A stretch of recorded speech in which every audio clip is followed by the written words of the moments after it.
আসসালামু আলাইকুম, কেমন আছেন সবাই? আশা করি ভালো আছেন। আমিও খুব ভালো আছি। চলেন আজকে রান্না করব সস্তার পাতাকপি। পাতাকপিটাকে ভালো মতো কেটে নিতে হবে। তো আমি বটি নিয়ে কাটতে বসে গেছি। পাতাকপিটাকে একদম কুচি কুচি করে কেটে নিতে হবে।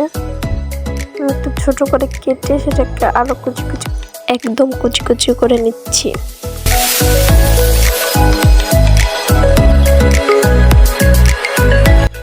এরপর কাটাকাটি শেষ করে এটাকে ভালো করে কষলে ধুয়ে নিতে হবে। একটু সময় নিয়ে 2-3 বার পানি পড়লে এটাকে আমি ধুয়ে নিব অফ ক্যামেরায়। গরম কড়াইতে পাতাকপিটাকে দিয়ে দিব। এরপরে পাতাকপিতে দিয়ে দিব পরিমাণ মতো পেঁয়াজ, মরিচ, হলুদের গুঁড়ো, সামান্য একটু মরিচের গুঁড়ো আর একটু লবণ।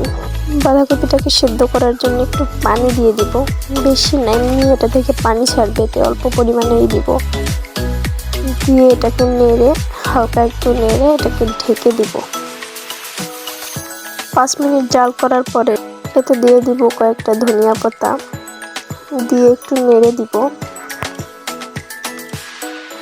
এতে এখনো কিছুটা পানি আছে, আর একটু জাল করতে হবে।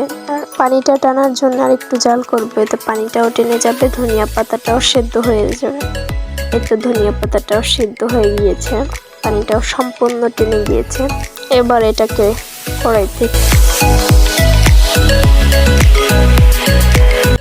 এই কড়াইতেই আবার তেল দিয়ে দিব। দিয়ে তার মধ্যে দিয়ে দেবো কিছুটা রসুন কুচি। রসুনটাকে ভালো করে নেড়ে ব্রাউন কালার করে নিতে হবে। কালারটা এরকম হয়ে গেলে এর মধ্যে দিয়ে দেবো একটা ডিমের কুসুম দিয়ে এটাকে ভালো করে নেড়ে নিব। একটু সময় নিয়ে এটাকে ভেজে নিতে হবে, প্রায় 2-3 মিনিট ভেজে নেওয়ার পর এটা যখন লাল হয়ে যাবে তখন এর মধ্যে আগের পাতাকপিটা দিয়ে দিব। পাতাকপিটাকে দিয়ে এটা ভালো করে নেড়ে ডিমটার সাথে মিশিয়ে নিব। 2-3 মিনিট এটাকে নেড়ে নামিয়ে নিতে হবে।